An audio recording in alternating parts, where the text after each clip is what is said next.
Complex number topic पे JEE 2018 का ये बहुत ही अच्छा प्रॉब्लम सॉल्व करते हैं। For a non zero complex number z, let argument z denote the principal argument with minus pi less than argument z less than और equal to pi, then which of the following statements is are false. पहला statement दे रखा है कि argument of -1 minus i is equal to pi by 4।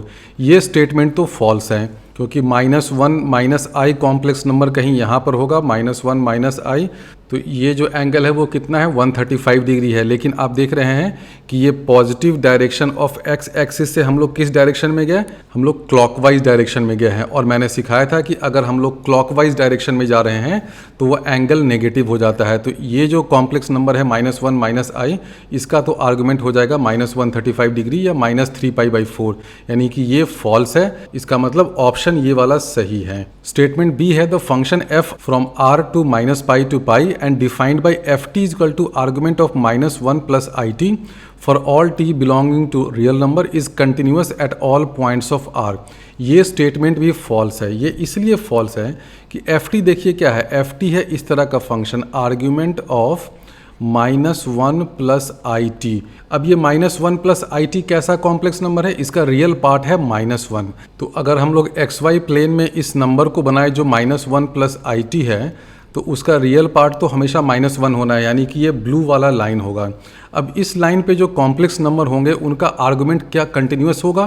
Continuous नहीं होगा। क्यों नहीं होगा मैं समझाता हूँ। अगर मान लीजिए कि t ग्रेटर देन 0 है तो जो ft है यानी कि जो आर्गुमेंट है वो कहाँ से कहाँ लाई करेगा? t ग्रेटर देन 0 का मतलब क्या हुआ कि जो कॉम्प्लेक्स नंबर है वो इस रीजन में है, यहाँ पर है।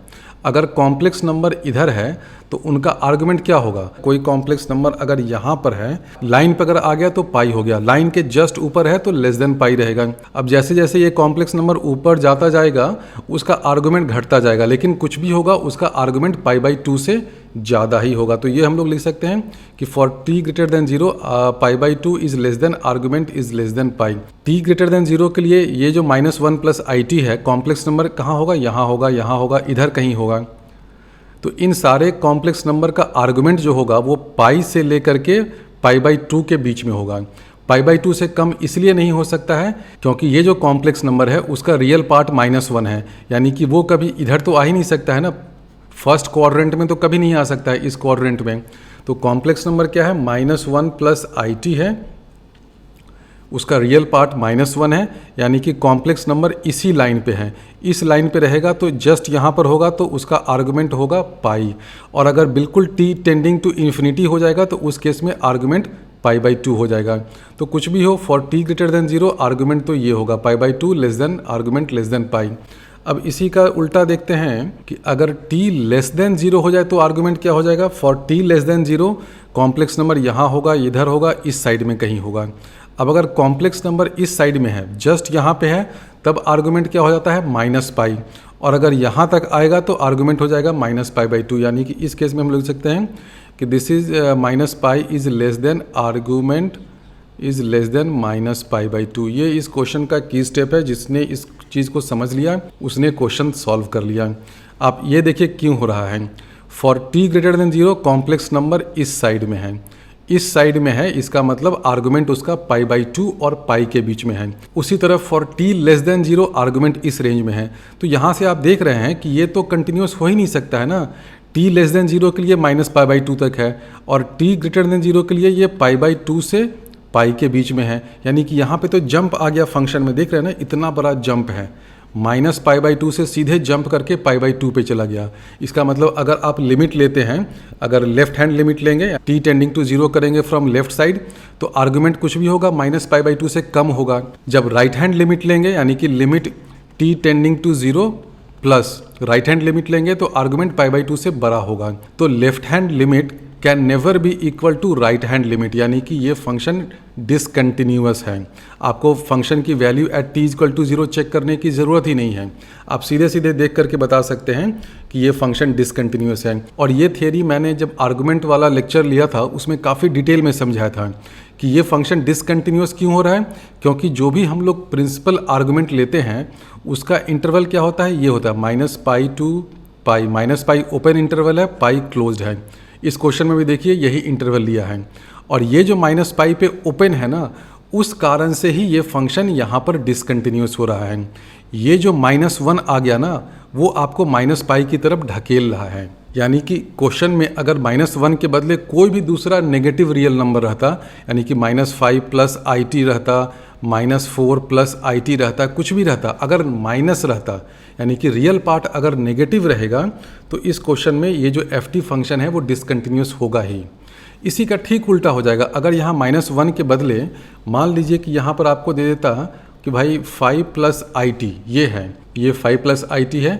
अब इस केस में आप चेक कर लीजिएगा कि जो आर्गुमेंट वाला फंक्शन होगा FT वो कंटिन्यूस हो जाएगा, क्योंकि 5 प्लस IT में जो कॉम्प्लेक्स नंबर होंगे वो कहाँ होंगे, देखिए 5 प्लस IT में इस साइड में लाई करेगा, ठीक है, इस साइड में लाई करेगा। तो जो आर्गुमेंट है उसका रेंज क्या हो जाएगा, ये 0 से लेकर के π/2 तक जा सकता है ना। अगर ये ऊपर वाले की बात करें, फॉर t>0 में जो आर्गुमेंट है वो इस रेंज में लाई करेगा ना, आप देख लीजिएगा। ये मैं इसलिए बता रहा हूँ क्योंकि आजकल जेई मेंस में देखा जाता है कि जो जेई एडवांस के क्वेश्चन होते हैं उसी को थोड़ा सा मैनिपुलेट, थोड़ा सा चेंज करके पूछ लेता है। तो हो सकता है जेई मेंस में कभी पूछ दे कि कॉम्प्लेक्स नंबर अगर ऐसा है 5 प्लस IT, फिर FT = दिस दे दे, फिर पूछे कि ये फंक्शन कंटिन्यूस है कि नहीं FT। तो 5 प्लस IT में ये कंटिन्यूस हो जाएगा। क्यों कंटिन्यूस होगा, because of this positive number 5 plus IT की जब हम लोग बात करेंगे तो फॉर t>0 जो आर्गुमेंट होगा फॉर t>0 इस रेंज में लाई करेगा, 0 से π/2 के बीच में लाई करेगा। एंड फॉर t<0 आर्गुमेंट जो होगा वो -π/2 से लेकर के 0 के बीच में लाई करेगा। तो देखिए लेफ्ट हैंड लिमिट लीजिएगा तो भी 0 आएगा, राइट हैंड लिमिट लीजिएगा तो भी 0 आएगा। एंड फॉर t=0 जो कॉम्प्लेक्स नंबर होगा 5, उसका आर्गुमेंट तो एनीवे 0 ही है, यानी कि t=0 पे ये फंक्शन कंटिन्यूस हो गया। तो इस केस में FT फंक्शन जो है वो किसी भी फाइनाइट रियल नंबर के लिए कंटिन्यूस हो जाएगा। कब, अगर यहाँ पर 5 प्लस IT या 6 प्लस IT अगर है तो। क्वेश्चन में आपसे पूछ रखा है -1 प्लस IT का, और इसी -1 के कारण ये जो फंक्शन है FT फंक्शन ये डिसकंटिन्यूस हो जा रहा है। तो ये B स्टेटमेंट भी फॉल्स है, यानी कि ऑप्शन ये वाला सही है। C स्टेटमेंट तो सही है, यानी कि ये ऑप्शन गलत हो जाएगा। आपने पढ़ा ही होगा ना, आर्गुमेंट ऑफ Z1/Z2 क्या हो जाता है, this is equal to argument of Z1 minus argument of Z2, plus इसमें 2n पाई वगैरह कुछ करना पड़ता है। ये क्यों करना पड़ता है, मैंने थ्योरी में बताया था, वो इसलिए करना पड़ता है क्योंकि मान लीजिए कि अगर आर्गुमेंट ऑफ Z1 जो है वो बिल्कुल पाई के आसपास है, ये जो आर्गुमेंट ऑफ Z2 है ये -पाई के आसपास है, तो जब माइनस करिएगा तो ये क्या हो जाएगा, इस साइड में आपको 2 पाई के आसपास एक नंबर मिलेगा। लेकिन हम लोग जानते हैं कि आर्गुमेंट ऑफ Z1/Z2 जो है वो -पाई और पाई के बीच में ही लाई करना है, क्योंकि ये प्रिंसिपल आर्गुमेंट है ना। तो LHS = RHS करने के लिए आपको एक 2n पाई का फैक्टर देना पड़ता है। n can be any integer, 0 भी हो सकता है, +-1 भी हो सकता है, इस तरह का है। तो ये तो सिंपल फॉर्मूला है जो हर बुक में मिल जाता है।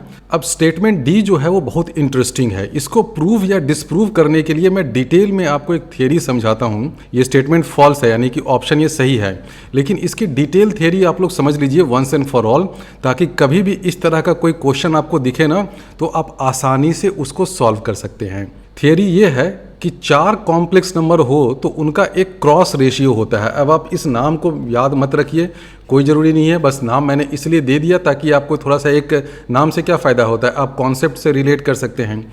तो देखिए अगर आपको 4 कॉम्प्लेक्स नंबर दे रखा है, जनरली बुक्स में तो रहता है कि Z1, Z2, Z3, Z4, लेकिन इस क्वेश्चन में क्या है, Z से स्टार्ट करके Z1, Z2, Z3 है ना, तो हम लोग वही लेते हैं। कोई भी अगर आपको 4 कॉम्प्लेक्स नंबर दे रखा है तो इस कॉम्प्लेक्स नंबर से आप एक रेशियो बना सकते हैं जिसको कहते हैं क्रॉस रेशियो। अब वो रेशियो कैसे बनाते हैं मैं बताता हूँ। आप Z से स्टार्ट करिए तो Z - Z1 एक फैक्टर हो जाता है, फिर उसके बाद क्या होगा, Z2 - Z3 ये एक फैक्टर हो जाता है, और ये दोनों आते हैं न्यूमरेटर में। देखिए मैंने कैसे किया, Z, Z1, Z2, Z3 इसी साइक्लिक ऑर्डर में ध्यान रखना है कि इसी साइक्लिक ऑर्डर में सब कुछ अब रखना है। ये है ना, ऐसे ब्रैकेट दे करके भी इसको क्रॉस रेशियो से डिनोट करते हैं। तो देखिए हमारे पास 4 कॉम्प्लेक्स नंबर है, Z, Z1, Z2, Z3। Z से स्टार्ट किया तो Z - Z1, बचा क्या, Z2, Z3, तो Z2 - Z3, ये हमने न्यूमरेटर में लिखा। अब जब हम लोग डिनोमिनेटर में लिखने जाएंगे तो 1 से आगे बढ़ जाएंगे, यानी कि Z से स्टार्ट नहीं करके कहाँ से स्टार्ट करेंगे बच्चों, Z1 - Z2, और फिर क्या हो जाएगा, अब बचा Z3 तो, और इधर है Z तो Z3 माइनस Z, यानी कि डिनोमिनेटर में हो जाएगा Z1 minus Z2 into Z3 minus Z। बिल्कुल ये साइक्लिक ऑर्डर में, देखिए 4 कॉम्प्लेक्स नंबर है ना, आपको बिल्कुल साइक्लिक ऑर्डर में गोल गोल घूमना है। Z से Z1 गए, यहाँ देखिए, फिर Z2 से Z3 गए, न्यूमरेटर में दिख गया। डिनोमिनेटर में क्या करना है, एक से आगे बढ़ जाना है, तो डिनोमिनेटर में क्या करेंगे, Z1 माइनस Z2, अब क्या बचा Z3, और इधर है Z तो हो जाएगा Z3 माइनस Z, वही हमने लिखा है। तो ये जो रेशियो होता है किसी भी 4 कॉम्प्लेक्स नंबर का, इसका नाम होता है क्रॉस रेशियो। ठीक है, ये होता है क्रॉस रेशियो। क्वेश्चन में जो आपको रेशियो दे रखा है ना, वो क्रॉस रेशियो ही है। मैं बताता हूँ कैसे। ऑप्शन जो आपको दे रखा है, देखिए क्या है इसमें, Z माइनस Z1, यहाँ भी है Z माइनस Z1, देखो है ना, Z2 माइनस Z3, यहाँ भी है Z2 माइनस Z3, यहाँ है Z माइनस Z3 और Z2 माइनस Z1, तो वो सेम चीज़ है ना। आप दोनों को पलट दीजिए, Z3 माइनस Z को Z माइनस Z3 कर दीजिए, और इसको भी पलट दीजिए, माइनस वन से दोनों को मल्टीप्लाई कर दीजिए, तो सेम चीज़ है। तो देखिए डिनोमिनेटर में क्या है, Z माइनस Z3, यहाँ है Z3 minus Z, Z1 minus Z2, यहाँ है Z2 माइनस Z1। तो ये जो चीज़ है या ये जो चीज़ है दोनों सेम है। आप देख लीजिए, ये वाला चीज़ या ये वाला चीज़ दोनों सेम है, बस इसके डिनोमिनेटर में जो दोनों फैक्टर्स हैं उसको रिवर्स करके लिख दिया है। तो 2 फैक्टर को रिवर्स करिए, यानी कि -1 इंटू -1 +1 हो जाता है। तो ये जो रेशियो है या ये जो रेशियो है ये कहलाता है क्रॉस रेशियो। प्रॉब्लम में जो स्टेटमेंट दे रखा है वो दे रखा है कि for any 3 given distinct complex number Z1, Z2, Z3 the locus of the point Z satisfying the condition this argument is equal to pi lies on a straight line. Argument is equal to pi का मतलब क्या है कि ये जो complex number है वो real एक नंबर हो जाएगा, होगा ना। किसी भी कॉम्प्लेक्स नंबर का अगर आर्गुमेंट पाई है तो ऑब्वियसली वो कॉम्प्लेक्स नंबर रियल हो जाता है। यानी कि क्वेश्चन आपसे पूछ रहा है कि ये जो क्रॉस रेशियो है 4 कॉम्प्लेक्स नंबर्स का Z, Z1, Z2, Z3 का, अगर ये रियल नंबर हो जाता है, if this belongs to real number, इस केस में वो नेगेटिव रियल नंबर होगा। तो अगर ये क्रॉस रेशियो रियल हो जाता है तब हम लोग उस लोकस के बारे में क्या कह सकते हैं। तो इसका एक बहुत ही अच्छा स्टैंडर्ड थ्योरम है। ये स्टेटमेंट तो फॉल्स है क्योंकि वो स्ट्रेट लाइन हो ये ज़रूरी नहीं है।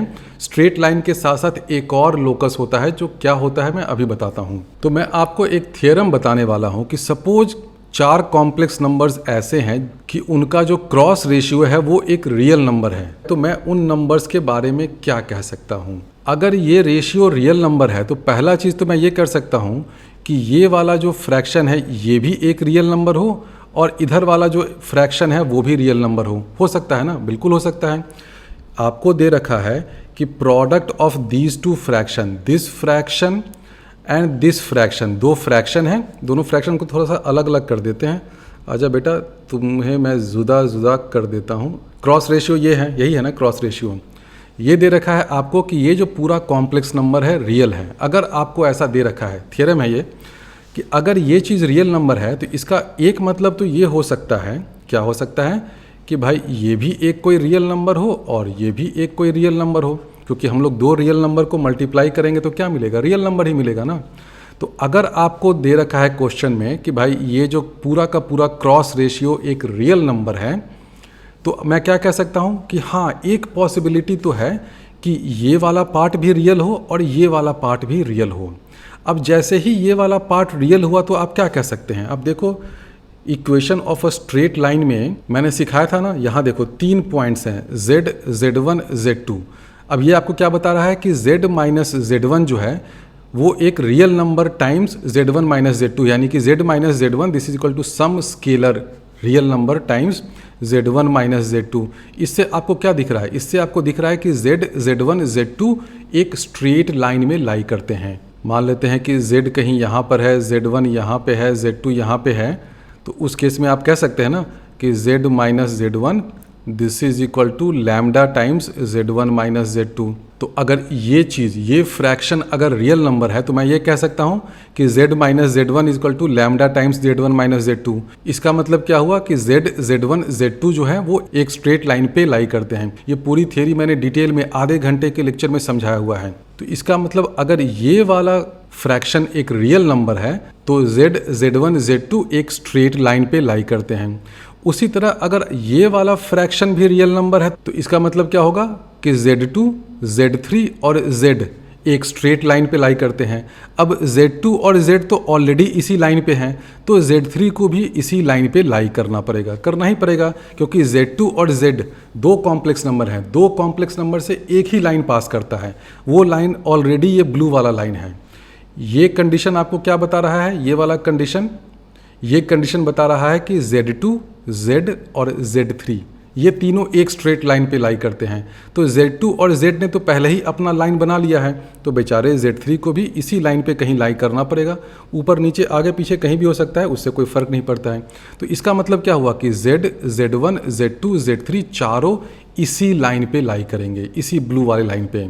इसका मतलब ये हुआ कि ये जो क्रॉस रेशियो था, इतना लंबा सा फ्रैक्शन, अगर ये रियल नंबर है, if this belongs to set of real number, तो एक पॉसिबिलिटी तो ये होती है कि Z, Z1, Z2, Z3 चारों के चारों एक ही स्ट्रेट लाइन पे लाई करें। ऑप्शन में आपको यही स्टेटमेंट दे रखा है। तो बहुत से बच्चे सोच सकते हैं कि हाँ सर ये स्टेटमेंट तो सही है, लेकिन ये स्टेटमेंट सही नहीं है, क्योंकि ये तो अभी मैंने सिर्फ एक पॉसिबिलिटी ली ना, क्योंकि थियरी मैंने कहाँ से स्टार्ट की कि ये जो फ्रैक्शन है जिसका नाम मैंने क्रॉस रेशियो बोला है, ये फ्रैक्शन एक रियल नंबर है। तो मैंने एक पॉसिबिलिटी निकाला कि अच्छा ये फ्रैक्शन भी रियल हो जाए, ये फ्रैक्शन भी रियल हो जाए। उस केस में ये चारों पॉइंट्स जो है वो एक ही स्ट्रेट लाइन पे लाई करते हैं। लेकिन क्या ये ज़रूरी है कि हर केस में ऐसा ब्रेक होना ही पड़ेगा कि आपको पूरा का पूरा एक फ्रैक्शन दे रखा है तो ये वाला पार्ट भी रियल हो जाए और ये वाला पार्ट भी रियल हो जाए? ये ज़रूरी है क्या? नहीं ज़रूरी है। मैं बताता हूँ क्यों नहीं ज़रूरी है। वो इसलिए ज़रूरी नहीं है क्योंकि हो सकता है कि ये वाला जो पार्ट हो वो एक कॉम्प्लेक्स नंबर हो। और कैसा कॉम्प्लेक्स नंबर हो? मान लीजिए कि उसका आर्गुमेंट जो है वो थीटा है। ये मैंने एंगल दिखा दिया है, इसका मतलब आर्गुमेंट। और इस पार्ट का आर्गुमेंट है माइनस थीटा। अगर ऐसा दो कॉम्प्लेक्स नंबर मिल जाए कि यहाँ से जो कॉम्प्लेक्स नंबर मिला उसका आर्गुमेंट है थीटा और यहाँ से जो कॉम्प्लेक्स नंबर मिला उसका आर्गुमेंट है माइनस थीटा, तो जब दोनों को मल्टीप्लाई करिएगा तो आर्गुमेंट क्या हो जाएगा? थीटा माइनस थीटा, यानी कि आर्गुमेंट हो गया ज़ीरो। तो देखिए हो गया ना, कोई भी कॉम्प्लेक्स नंबर रियल है इसका मतलब क्या होता है? दो ही कंडीशन होता है। एक तो हो सकता है कि उसका आर्गुमेंट ज़ीरो हो या उसका आर्गुमेंट पाई हो। ये हमने जो एंगल का सिंबल दिया है उसका मतलब समझ जाना बच्चों, आर्गुमेंट होता है। अगर दिस थिंग, ये जो क्रॉस रेशियो है, if it belongs to a real number, तो अगर ये रियल नंबर में बिलोंग करता है तो दो ही पॉसिबिलिटी है कि इस रियल नंबर का आर्गुमेंट क्या होगा? या तो ज़ीरो होगा या पाई होगा। अगर वो रियल नंबर पॉजिटिव है तो आर्गुमेंट ज़ीरो होगा, अगर वो नेगेटिव है तो आर्गुमेंट पाई होगा। तो अगर आपको दे रखा है कि ये कॉम्प्लेक्स नंबर रियल है तो इसका मतलब ये कतई ज़रूरी नहीं है कि इसको भी रियल होना चाहिए और इसको भी रियल होना चाहिए। नहीं, देखिए मैंने एक केस आपको दिया ना, क्या केस दिया कि ये वाला फ्रैक्शन एक कॉम्प्लेक्स नंबर है और इसका आर्गुमेंट है थीटा। ये वाला फ्रैक्शन भी एक कॉम्प्लेक्स नंबर है और इसका आर्गुमेंट है माइनस थीटा। दोनों को मल्टीप्लाई करिएगा तो आर्गुमेंट हो गया ज़ीरो, रियल नंबर हो गया। लेकिन अब इस केस में तो आप नहीं कह सकते हैं कि ये एक रियल नंबर है या ये एक रियल नंबर है। और इस केस में आप ये भी नहीं कह सकते हैं कि अब Z, Z1, Z2 जो है वो क्या हो? स्ट्रेट लाइन पे लाई करें। आप ये भी नहीं कह सकते हैं कि Z2, Z3 और Z जो है वो स्ट्रेट लाइन पे लाई करे। यानी कि वो जो ऑप्शन दे रखा है वो ऑप्शन में जो स्टेटमेंट है वो सही नहीं है। हाँ, कुछ केसेज में होता है कि अगर ये जो क्रॉस रेशियो अगर रियल नंबर आ जाए तो स्ट्रेट लाइन भी बनता है, लेकिन हर केस में पॉसिबिलिटी नहीं है। तो वो स्टेटमेंट फॉल्स है, यानी कि डी ऑप्शन सही है। तो सिर्फ अगर स्टेटमेंट सही है कि नहीं वो चेक करना हो तो यहाँ तक तो समझ करके आप चेक कर सकते हैं। लेकिन जब मैंने इतनी थ्योरी आपको बता ही दी है तो इस थ्योरी को मैं थोड़ा सा और आगे बढ़ाता हूँ। बहुत अच्छी थ्योरी है, इंटरेस्टिंग थ्योरी है। एडवांस में तो अभी आप इससे क्वेश्चन पूछ ही लिया है, आगे भी कभी भी पूछ सकता है। थ्योरी में आगे मैं आपको ये समझाता हूँ कि अगर चार कॉम्प्लेक्स नंबर ये हैं, ये कॉम्प्लेक्स नंबर का जो क्रॉस रेशियो है अगर ये रियल नंबर है, यानी कि उसका आर्गुमेंट या तो ज़ीरो है या पाई है, तो एक केस तो मैंने बता दिया कि भाई ये भी रियल हो जाए, ये भी रियल हो जाए। उस केस में क्या हो जाता है? Z, Z1, Z2, Z3। उस केस में ये चारों पॉइंट्स जो है वो एक ही स्ट्रेट लाइन पे लाई करते हैं। ये एक केस हो गया, बिल्कुल क्लियर। लेकिन दूसरी पॉसिबिलिटी ये हो सकती है कि ये वाले फ्रैक्शन का आर्गुमेंट थीटा है, इसका आर्गुमेंट माइनस थीटा है, दोनों मिलकर के ज़ीरो हो जाए, ये भी हो सकता है। और तीसरी पॉसिबिलिटी ये हो सकती है कि इसका आर्गुमेंट थीटा है, इसका आर्गुमेंट है पाई माइनस थीटा, तो दोनों का आर्गुमेंट मिल करके क्या हो जाएगा, दोनों का आर्गुमेंट देखिए हो गया पाई। तो ये भी तो एक पॉसिबिलिटी हो सकती है। तो बेसिकली 3 पॉसिबिलिटी आपको मिली। पहली पॉसिबिलिटी तो हुई कि चारों कॉम्प्लेक्स नंबर एक स्ट्रेट लाइन पे लाई करते हैं, वो तो हमने समझ लिया। ये जो 2 पॉसिबिलिटीज़ है ना, ये 2 पॉसिबिलिटीज़ आपको बता रहा है कि ये Z, Z1, Z2, Z3 ये चारों कॉम्प्लेक्स नंबर कौन साइक्लिक हैं। अब ये कैसे होगा, क्यों होगा, मैं आपको समझाता हूँ। हम लोग ये पहला वाला केस लेते हैं कि ये जो फ्रैक्शन है उसका आर्गुमेंट है थीटा। अच्छा, ये नीचे में Z1 माइनस Z2 और Z3 माइनस Z है, तो इसको मैं इंटरचेंज कर देता हूँ। इंटरचेंज इसलिए कर दे रहा हूँ क्योंकि क्वेश्चन में इंटरचेंज करके दे रखा था, वैसे उससे कोई खास फर्क नहीं पड़ता है। तो इस Z3 माइनस Z को मैं इधर कर देता हूँ, इसको इधर कर देता हूँ, बात वही है। तो अब ये पहला फ्रैक्शन देखिए, पहले ये फ्रैक्शन में क्या था, ये वाला टर्म इधर था, ये वाला टर्म इधर था, तो मैंने दोनों को इंटरचेंज कर दिया है क्योंकि ये तो फ्रैक्शन है ना। डिनोमिनेटर में जो दोनों टर्म है उसको आप इंटरचेंज कर दीजिए, तो उससे ये फ्रैक्शन की तो सेहत पे कोई फ़र्क पड़ता नहीं है। और यहाँ पे पहले Z3 माइनस Z था, लेकिन उसको मैंने Z माइनस Z3 कर दिया है ताकि थोड़ा आसानी से आपको दिख जाए। और क्वेश्चन में भी ऐसा ही दे रखा है, Z माइनस Z3 है, Z2 माइनस Z1 है। तो अब आप पहले फ्रैक्शन को देखिए, पहले फ्रैक्शन में क्या है, Z माइनस Z1, यानी कि ये वाला लाइन हो गया Z minus Z1। Z minus Z3 क्या हो जाएगा, ये वाला लाइन हो गया। ये फ्रैक्शन का आर्गुमेंट थीटा है, इसका मतलब ये एंगल थीटा है। Z माइनस Z1 ये वाला वेक्टर है, Z माइनस Z3 ये वाला वेक्टर है। तो आर्गुमेंट अगर थीटा है, इसका मतलब क्या हुआ, हम लोग हमेशा कहते हैं कि किसी भी कॉम्प्लेक्स नंबर के कोशेंट का आर्गुमेंट थीटा है, इसका मतलब क्या है, डिनोमिनेटर से स्टार्ट करके आप न्यूमरेटर पे जा रहे हैं। यानी कि Z माइनस Z3 ये वाला वेक्टर है, डिनोमिनेटर से स्टार्ट करके आप न्यूमरेटर पे गए, यानी कि इस डायरेक्शन में, एंटी क्लॉकवाइज डायरेक्शन में ऐसे आप थीटा एंगल मूव किए। ठीक है, अब दूसरे पार्ट में आइए, ये क्या कह रहा है, Z2 minus Z3 divided by Z2 minus Z1, ये माइनस थीटा है।